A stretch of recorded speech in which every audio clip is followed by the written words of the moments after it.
Yeah. Well, that's all. Well, that's.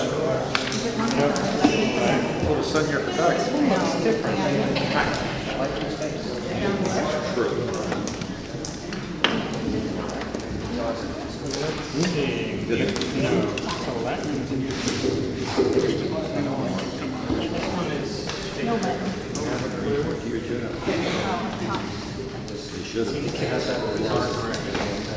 You should have. I would appreciate it. This one's Here it is.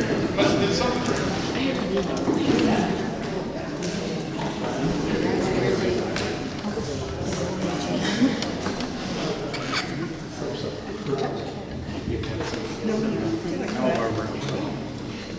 All right.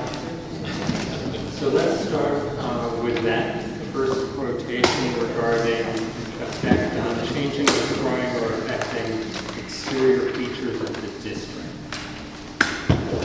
What are folks thinking along these lines?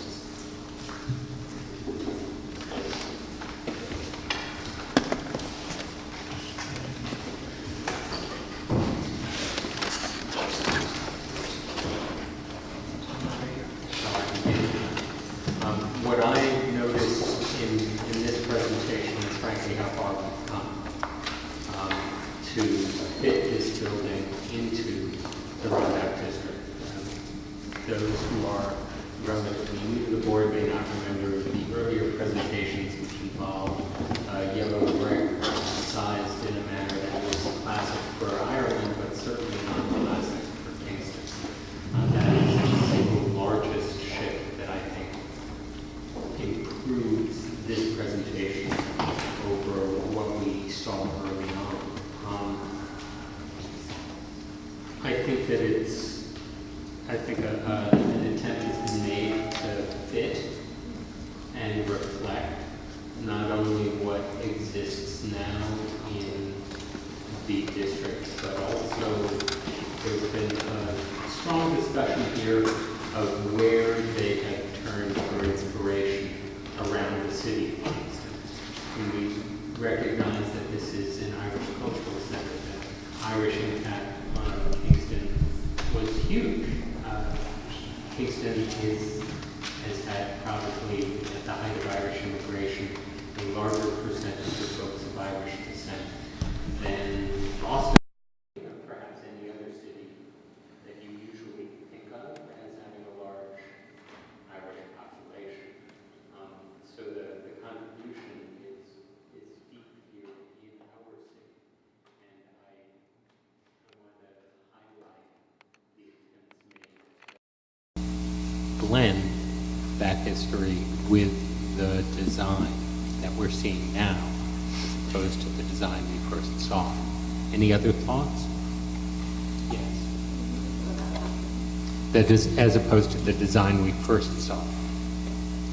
I think there's been a huge move toward the vernacular of Kingston as opposed to the vernacular of Ireland.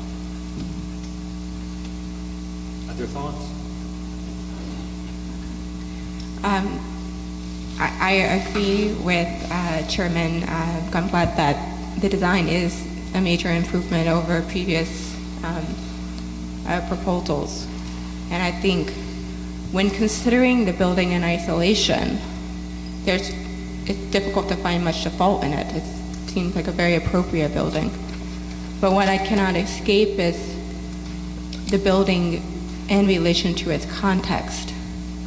And while the building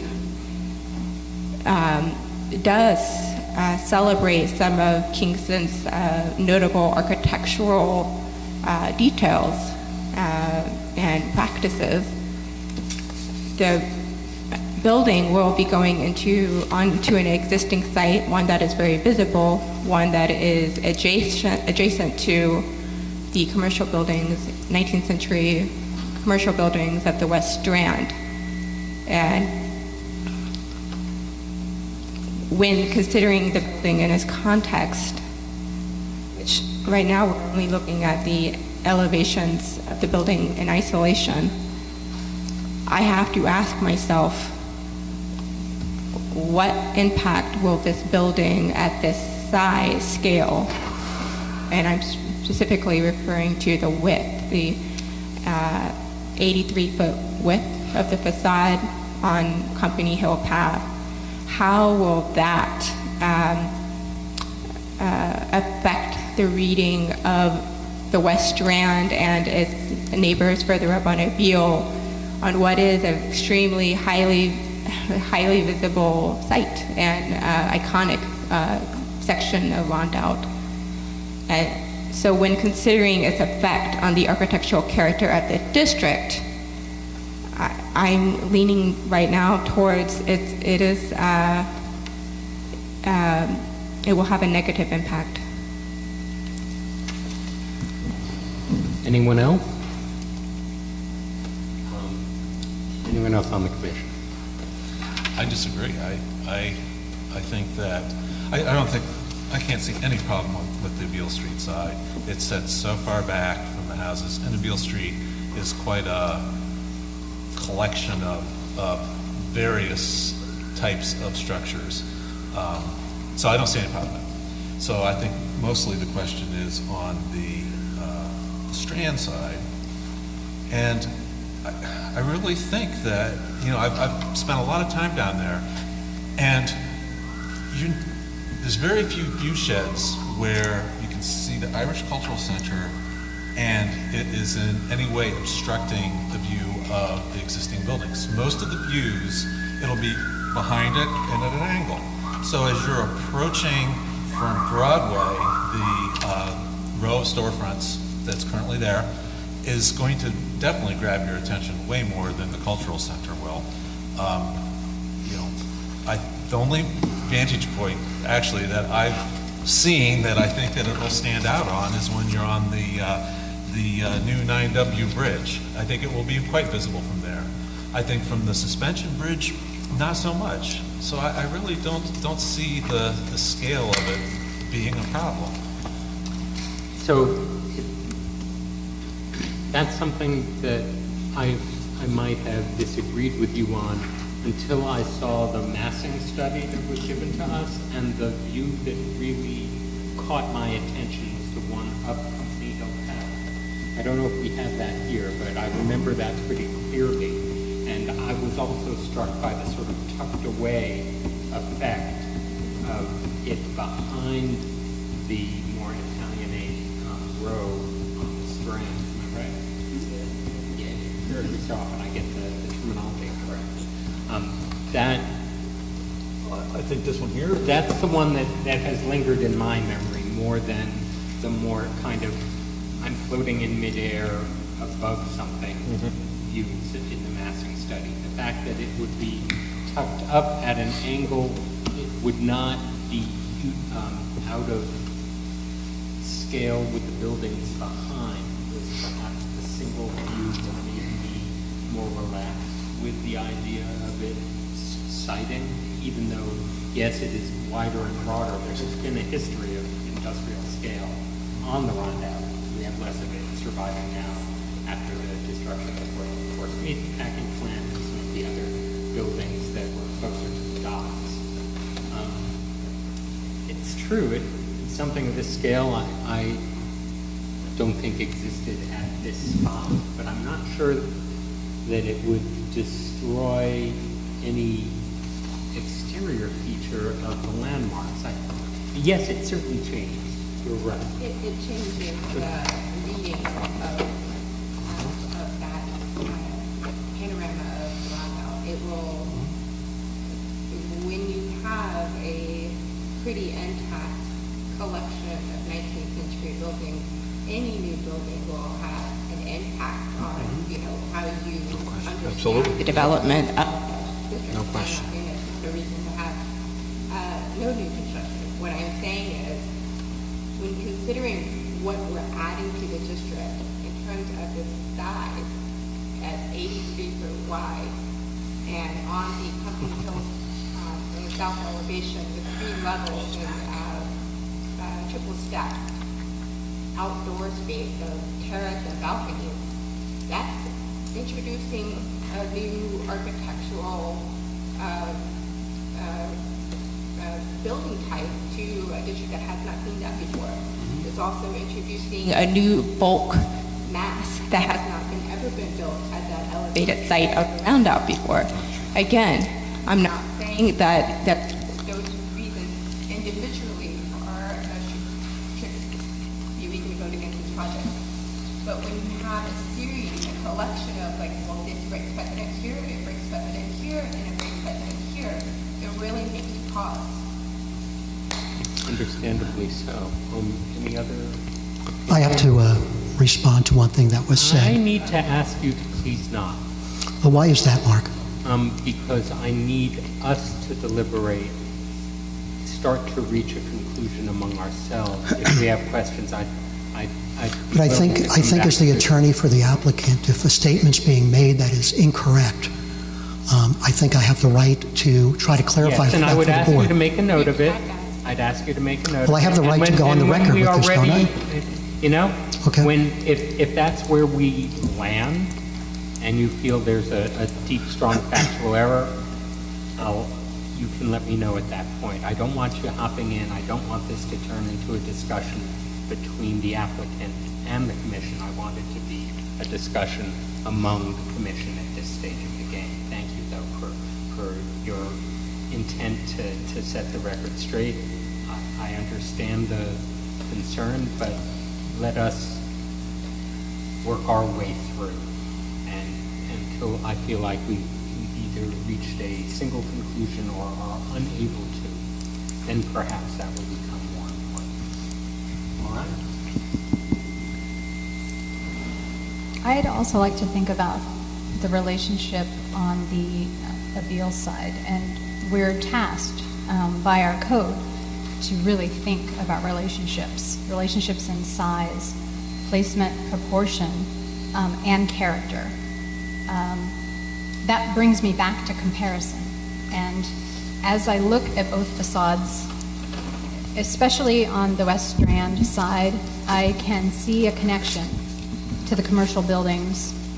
I'm not as concerned with the massing of the building from that side. As you say, Mark, going up that hill, it is a bit tucked back.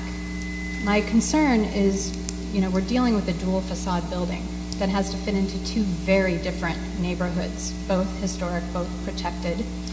I do feel that this will change the character of the neighborhood on the Abeel side. And I keep going back to a comment that a commissioner made, I think 2 sessions ago, saying that this will alter the residential feel of that side. Is anyone else hearing feedback?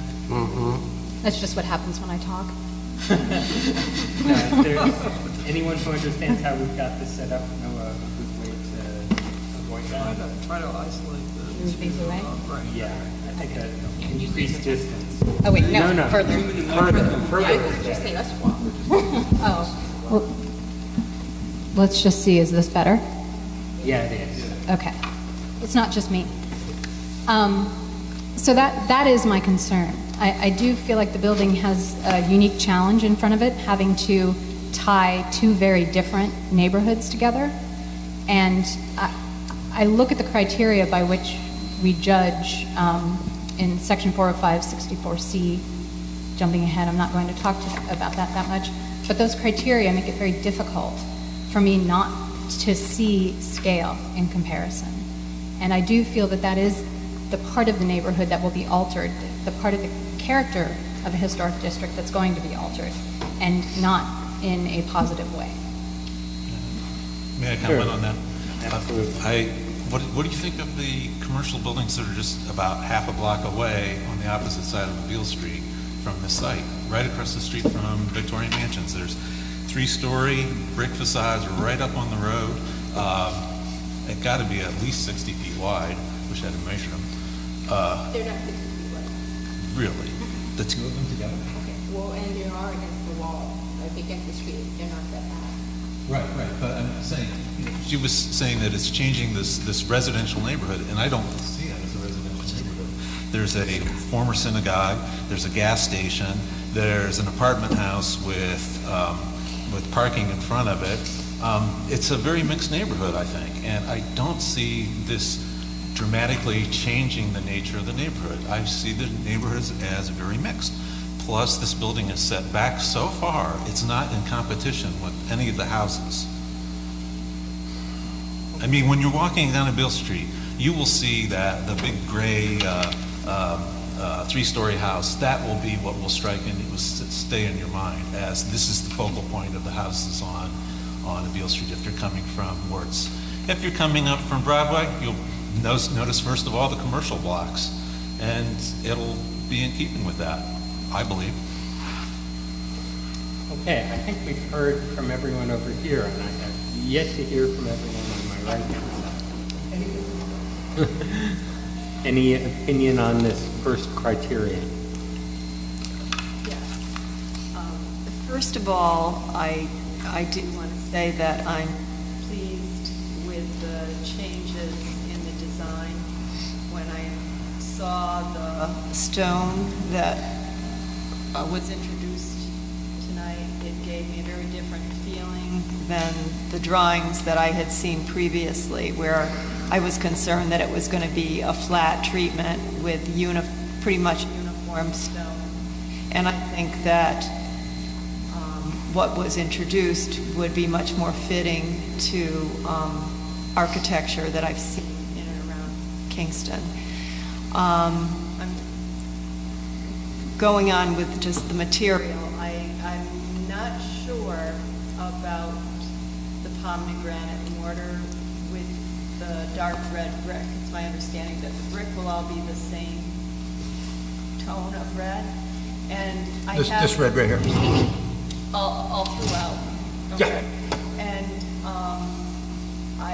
I have driven around Midtown and Uptown, and I haven't found anything like that. The only thing I can find similar is buildings where the brick facade has been painted, and then it's more of a uniform red.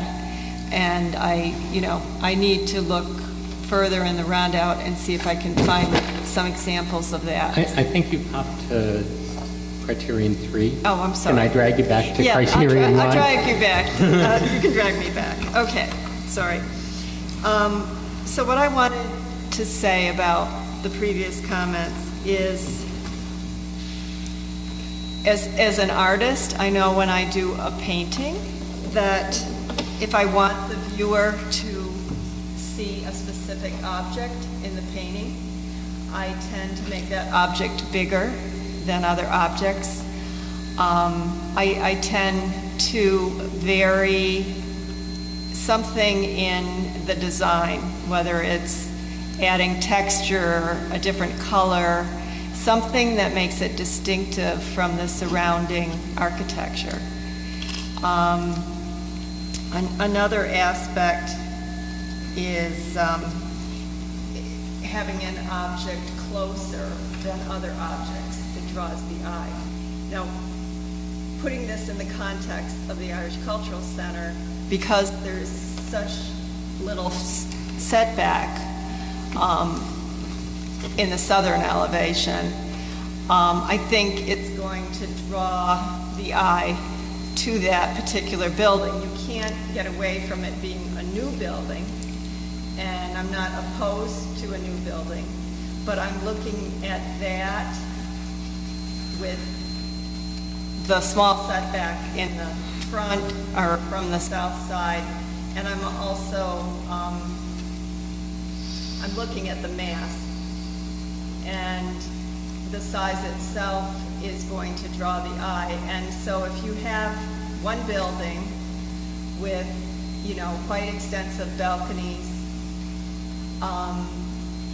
I think it's going to change the fabric of the roundout, and when you eye it, especially from the southern elevation. And I'm not comfortable with that. Okay. Which particular vantage point do you think that it'll be most noticeable from? From the Gallo Park, from the Company Path, from Broadway looking toward it? At which point do you think that the massing becomes too big? Because I do believe in some view sheds, it's not going to be that noticeable.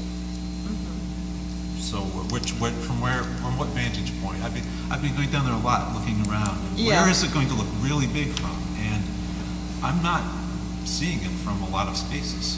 Have you looked from the gazebo? Mm-hmm. Yep, quite a bit. Okay. It's okay. No, but I think we need to understand each other's reasoning for us to come to a full discussion. So We just can't do it like that. right. Yeah, we have to keep moving. And I think, do you understand Jane's point? I want to make sure everyone understands each other's point. This is important. Okay.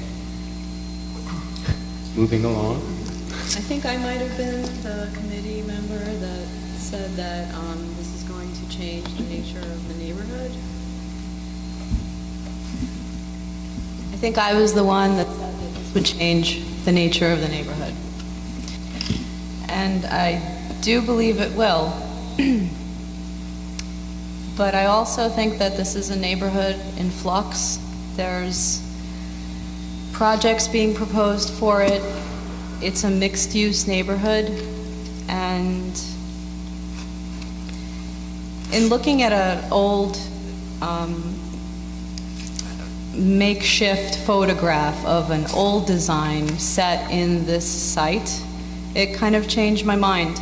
I feel that the size is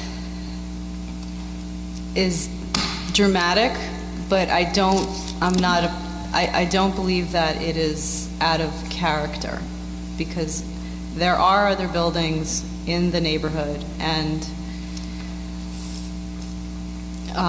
nearby that have larger scales, and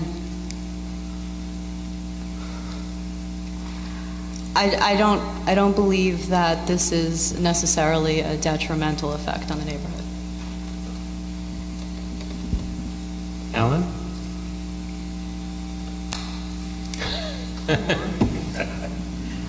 Okay, I guess I have to say something. Right, we're focusing in here on criterion 1. Do you want the text in front of you? Yeah, I'd like to. I'm I sorry. can understand that. You kind of want.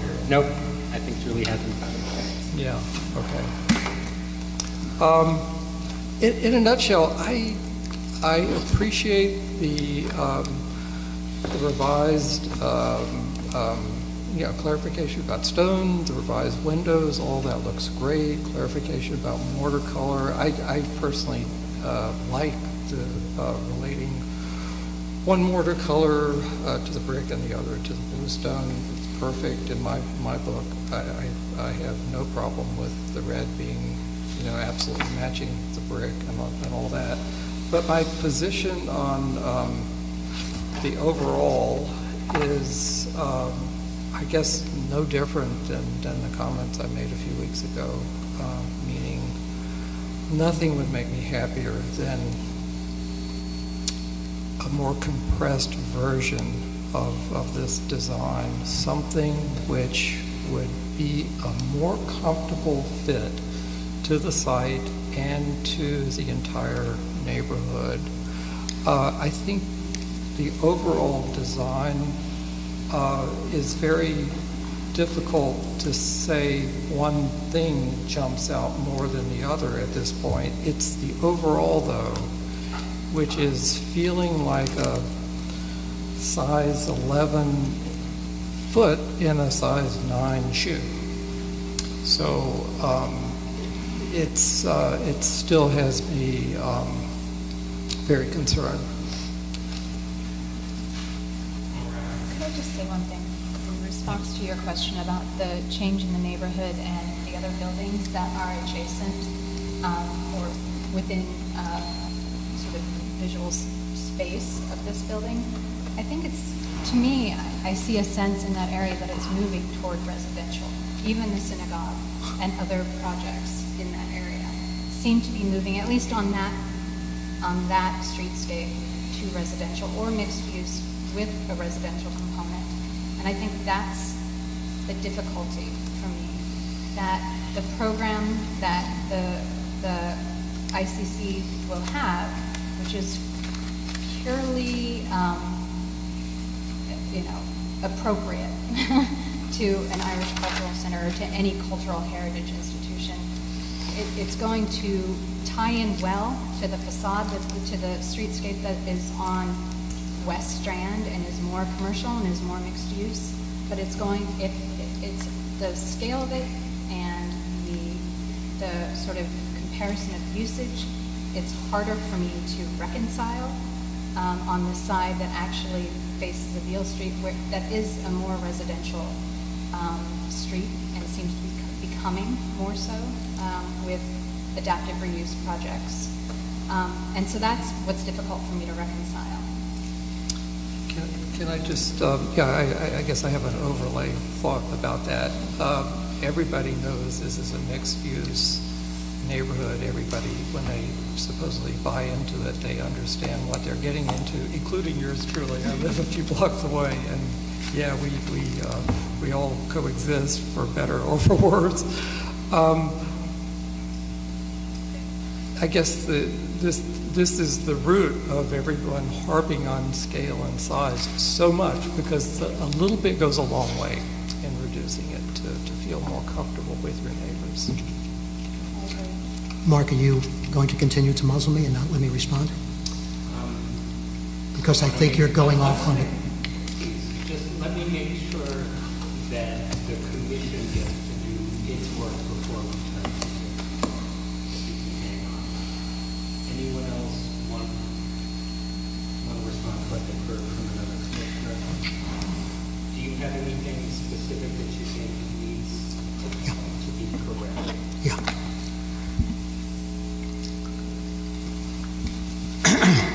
I think in listening to this that there's a profound misunderstanding of zoning law and of this commission's limited jurisdiction in this matter. There have been numerous references here to bulk and size, but that is really off the table. That's not within your jurisdiction. And the reason for that is quite simple. The way the zoning law is set up is that the city council is the legislative body, and they legislate a zoning law, they create zoning districts and bulk regulations. And the bulk regulations for each particular zoning district, including a landmark district, are set by the legislature, the municipal legislature. And this project is within all of the bulk requirements for size. There's nothing in the statute here with respect to landmarks that gives this commission the authority or the jurisdiction to make a determination based on bulk or size. I disagree. No. Well, I'm allowed. Mark, I'm going on. You're not giving me a chance. Okay. Quite frankly, you do not need to lecture me on zoning law. Well, I'm done with that particular lecture for now. What I want to point out to you is in 405-64C. Yeah. Relationship between the width, the height of the front elevation, the size proportion, and spacing of openings, the building height in relation to surrounding buildings, relationship to nearby roof shapes. All of that is not bulk, but is something where bulk will have an impact. And I need you to differentiate between those two and not lecture us on what you're correct is the purview of the legislature and of the planning board. We're really not trying to go there. okay. We're trying to tie our criteria to what we've got in front of us. Yes. And some of this is unavoidably there. Okay. May I speak, please? Yes. Okay. So, for example, in other municipal landmarks, and I know that not the specific case here, it is quite clear in the case law that the landmarks commissions, whether in Kingston or the city of New York, are not permitted to re-legislate the bulk requirements. The other thing that's very important for the commission to understand is that you have no role under SECRA to make a determination with respect to the impact on the neighborhood when it comes to bulk and other related matters such as traffic, so on and so forth. And We are not making a secret. but I think we're kind of drifting. The entire focus of these comments has to do with the bulk and the scale of the building. And if we are allowed under the current bulk regulations to build a building of this size, then I don't understand how this commission can attempt to override the negative declaration that we've received under secret already and all of the progress made with the planning board. I think that's outside of the purview. I don't think it's the jurisdiction of this board to override the planning board process as the lead agency. This agency is not even an involved agency per se. So it just, I would just ask that the focus remain on the historical preservation criteria set forth in the code. I don't think it goes to bulk, and just to try to stay focused on that. I would agree that we are not seeking to redo any secret determination, and we're not seeking to substitute our judgment for the plan. That is not our purview. We're stuck with the law as written, and we are working our way through it as methodically and reasonably as we can. I understand your concern. Thank you for voicing it. And we do not wish to disturb what has been done by other agencies here. We do have our own charge, and we do have our own requirements, and we're trying quite as methodically as possible when given aesthetics to march our way through and reach a conclusion. Thank you. So I'd appreciate it if you understand that differentiation and know that we are sensitive to it. Yeah, and I hope that the commission members understand the sensitivity of the project to my client, the effort and expense that's gone into this. So we just want to make sure that the criteria upon which a determination is made is correct. Thank you. Mark, can I just give? I'm going to give a really extreme example of something preposterous, but we are all aware that we are not taking the place of what the planning board does, but we have to deal with scale and size and bulk in the abstract. To give you an example, if we were presented with a 1 by 1 by 1 cube and didn't like it, of course it fits within the bulk requirements of the planning board, but that doesn't mean we approve it. It is an extreme example, but yeah. And that, my take on this is, we are not called upon to determine this. We're not called upon to determine the environmental impacts as the planning board already does. Our charge is tied very tightly to what we have in front of us. I appreciate everyone's efforts to focus in on that, and I appreciate your effort to focus us where we need to be. All right, so I think we've gone through one. Let's take a look at two. Relationship between the results of the work and the exterior architectural features and other neighboring improvements. All right. Whoops, have I faded out here a minute? No, it's turned off. All right. Thank you, Marissa. Can I be heard now? Thank you. All right. Criteria number 2 is, quote, the relationship between the results of such work and the exterior architectural features of other neighboring improvements. There have been some mention of that. We are in a context. I mentioned the Italianate row that sits right on the Strand here. There's been quite a bit of discussion about how it affects what happens on a Beale Street. We have more than one streetscape, more than one view shed to consider here. Does anyone want to focus in on this one? It's had some general discussion already.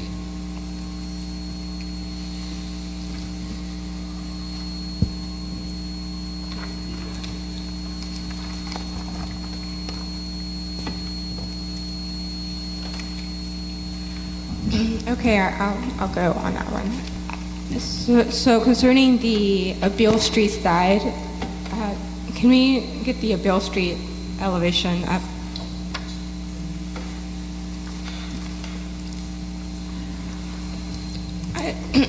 As I said before, I think this facade has come a long way since what was originally proposed. There is a rhythm, architectural coherence that wasn't there before.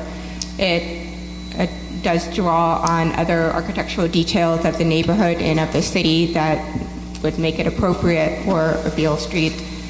Again, I'm speaking specifically about architectural details. The bulkheads aren't exactly harmonious with the base of the building, but I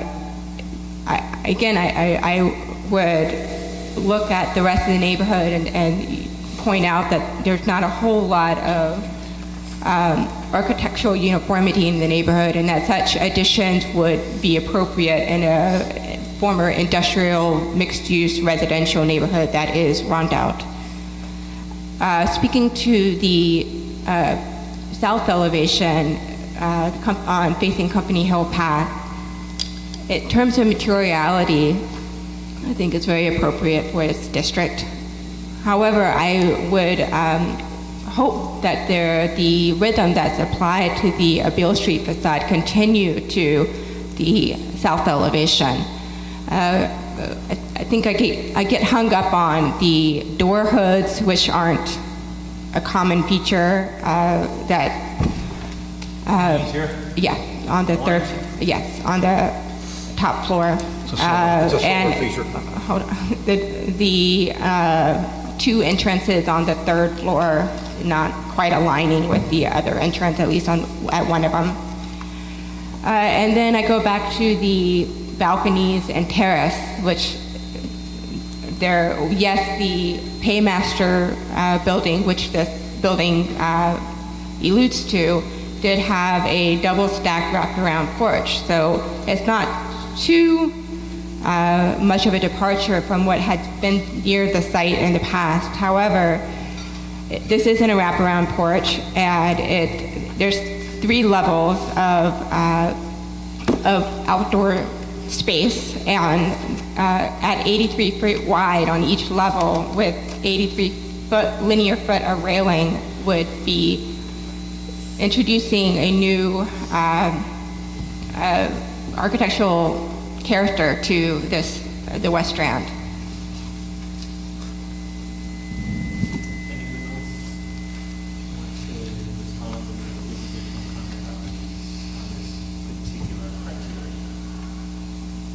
I would like to echo what Marissa said as far as the Beale Street entrance. I think it shows a lot of restraint and a lot of sensitivity. I also appreciate the materiality of both facades. And I do understand that a lot of thought has gone into trying to figure out how to keep each facade in line and at a height that is more common to the use of each side of the facade. I also appreciate the materiality of the West Strand facade, and I appreciate the revisions that have been made for the bluestone and the attempt to make sort of more harmonious or more sort of consistent fenestration patterns on the West Strand facade.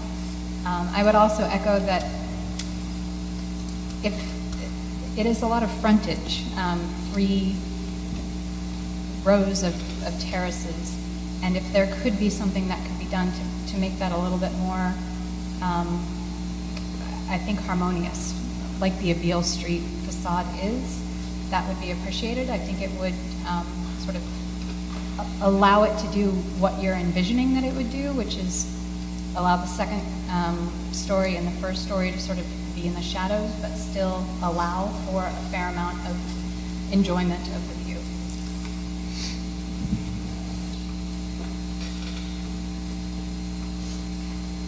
Anyone else care to comment on criterion 2?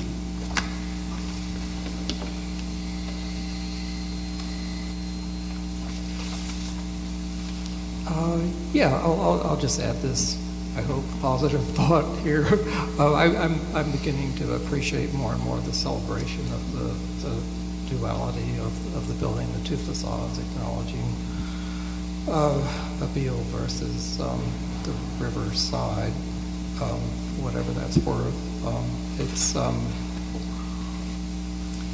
It's doing what it needs to do in terms of relating to two completely different streetscapes. So I think that part is working out. And the materials along with it are helping. Yeah.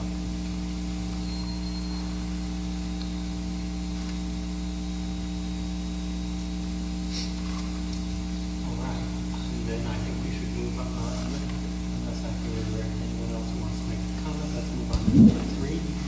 Let me read out number 3. Quote, "The factors of aesthetic, historical, and architectural values and significance, architectural style, design, arrangement, texture, material, and color." We're used to spending a lot of time on this one, and we have on this structure. Again, I'd like to point out that we have come a long way since our first presentation, and I am struck by the additional sensitivities this design shows as compared to what we first saw. I like even some small shifts, like taking the Irish knots out of the railings and putting them into the frieze increases their visibility in one respect, but also simplifies the structure and makes it, I think, fit better with what it surrounds. There's been aesthetics are so difficult for any group of people to agree on. That's just the nature of aesthetics. The artist's eyes among us, I have learned to value, because honestly, I don't have that acuity. But I am really grateful for a lot of the comments people have made around the table, even something as simple as fewer window panes on that second floor have had now that it's depicted, I think I find it more attractive, and I don't mind sharing that opinion. I think most people would. Again, aesthetics, none of us can totally be in agreement on. Historical and architecturally, I see some real moves to tie this to history of Kingston, the bluestone and the brick. That's a lot of what the structure and fabric of our city is. We can see it in the building that we're inhabiting right now. Also, the inspiration from the Calvert Vaux houses, a clear reliance on what's already here in a way that wasn't available the first time you showed up here. So those are my thoughts. I feel like we've tied history and architecture with the materials that I'm seeing here now, and the rhythms and the fenestration, the doorways, the materials that I've heard you describe, I think are closer to what this district represents. I would let you, if you're looking at mortar colors, give some thought to Rosendale cement as a tie to the district, as part of what was here. I don't know if it appeals to you, but that's down the road. It's a little too hard.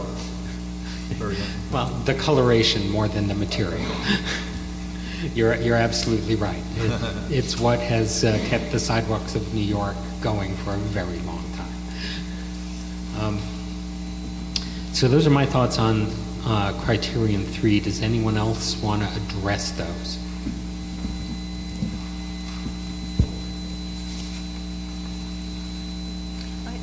I guess I have a question. On the south-facing facade, the balcony material, I'm not sure if it's metal or wood, looking at it. I know initially, I think it was a metal railing. I believe it still is. Yeah, it's metal. Okay. Thank you. And again, in terms of material, I just question the use of pomegranate mortar, because I think it does give an appearance of painted brick that's not necessarily bad. I mean, there are a lot of painted brick buildings in Kingston, but when I was driving around, the only buildings I could find that were uniform brick mortar. No. I Hold on. looked. Okay. Coming in, I did look. Thank you. The brick is That's an dark example right here. brick, red brick. And Good example also, of paint am I color. correct that you stated at the beginning of this meeting that you would be coming back to us on precise mortar? I don't think that was the appropriate thing to say, but Well, no, we Was that proposed, only- we proposed a pomegranate, but we're gonna have to do a mock-up to take a look at this, I think, to make sure this blends together. So does that, We want it right, so, yeah, we'll be back. Yeah, well, this picture is a bit deceiving because I don't know if it was painted at one time. It looks like some of the brick is kind of white in color, lighter than the red. What's this now? In this building. That building was painted. Uh-huh. It was stripped a good 25 years ago. Yeah. And what they did there was, what they couldn't get off, they painted red. So you got blotches there. But that mortar is all red. And we did the repair work there, and we used red mortar. Yeah. You know, But so that has a very different all right, look but before compared we to- spend a lot of time on mortar, my understanding, and I want to confirm that with the applicant, is that you would be coming back to us with precise mortar color to be approved when we're a little later on. So I think you would have a chance to address it then, rather than making it a key point now. Right, okay. Is that reasonable? That's fine. All right, Can anyone I else add- on criterion 3?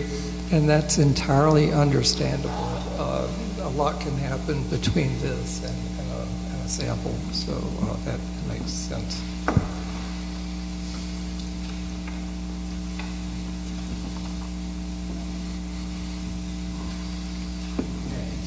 I'd like to look at number 4 for a moment. Oops, I think we're done with number 3, so I'd like to look at number 4, which reads, quote, "The special character and aesthetic interest that any structure involved adds to the area."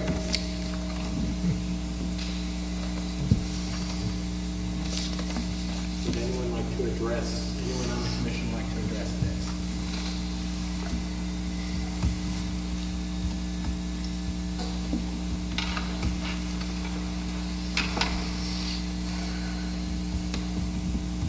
As I beat your eye, let me know. But, okay, is this referring to residences that sit adjacent to the proposed article? If you think it applies, if you think that applies, please explain. It may.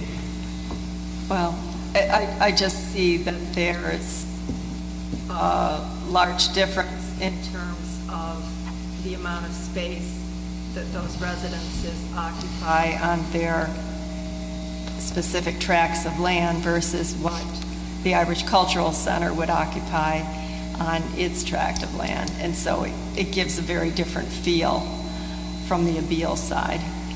And so that's the special character? Well, it has less green space, far less green space, and it's a very different, for me, very different view of the buildings if you're looking at them as a row of buildings on a street. I don't know if that's applicable to this or not, to be honest. That's why I asked. Well, do you think it creates an aesthetic interest, or is it an aesthetic drawback from your point of view? that contrast you're Okay, describing? definitely for the neighbors that are adjacent, it's a detriment because their view will be of a brick wall primarily with a stockade fence. And I think that's different for them. Okay, And from and- the street, it will even have a very different feel. Right, we're more charged with the streetscape. Yeah. Anyone else want to react to that? I think it'll add quite an interesting and unique building from the Beale Street side. I think it will enhance the experience of going up a Beale Street. Right now, when you're going up a Beale Street, there's the unfortunate gas station, there's the former synagogue, which, you know, could have been done better with the big mailbox out front and the parking area. There's the ruin next to it. This is kind of a depressing view so far, in my mind. Then you get you go a little further and you see the lovely gray house, and that's nice. And there's the big empty lot. And I think that this will fill in the empty lot nicely. It'll be set back quite a bit. I think this structure has a lot of very positive and appealing things. I think people will be pleased when they see that. Then you go down the street toward Broadway, and it gets a little more depressing for me, since we don't necessarily, the big parking lot in front of the poor old Mansard mansion there. But I think this will add a lot of interest to a person walking down Beale Street. They will walk past it and they'll say, that's an interesting building, I wonder what it is. And I think that's a good thing. Anyone else want to address criteria 4?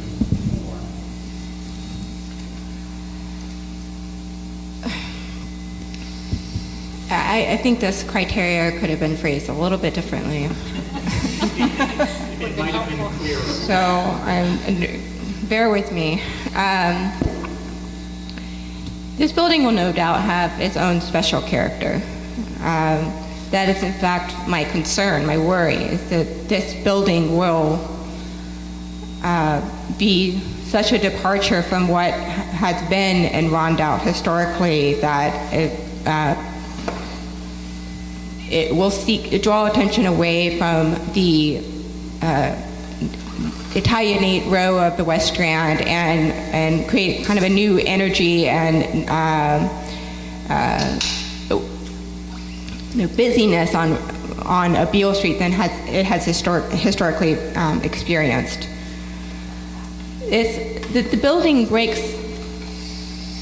so many precedents for Rondout that I just cannot get beyond. One, that this building is not on the Strand, it's not at the river's creek level elevation, and it's not at the elevation, it is in the hill. So your interpretation of Company Hill Path, which historically ran uninterrupted from the Strand up to the K-Master building, that died. Okay. All right.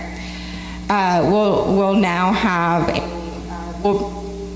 Am I still on? Okay. The focus will be. Can I have another mic?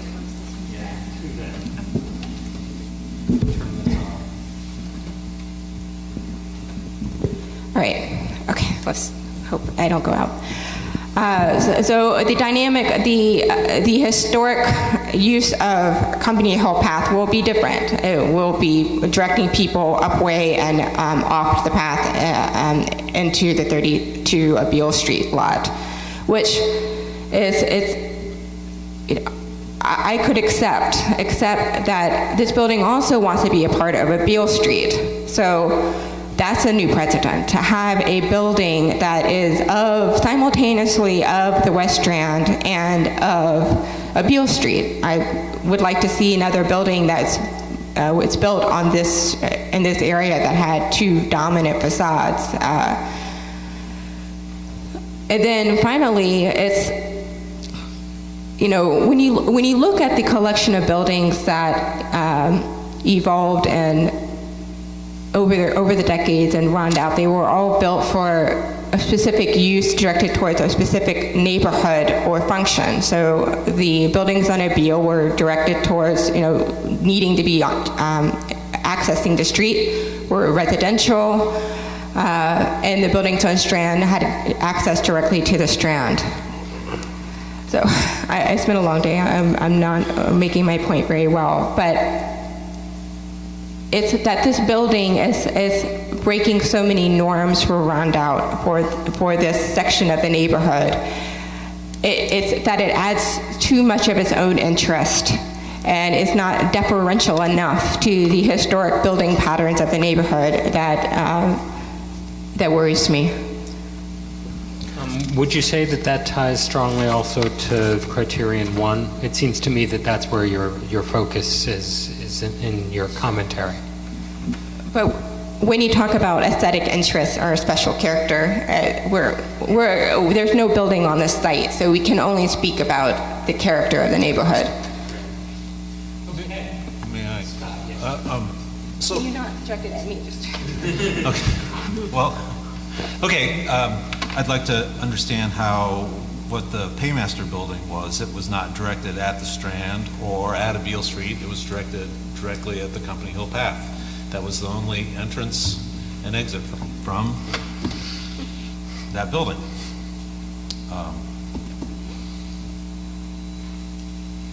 Okay, any other commentary on criterion 4 specifically? Can people hear me without a microphone? Do I need to go? Okay. I'm asking for any other commentary from board members on criterion 4. Can I just have a couple of 2 cents to throw in.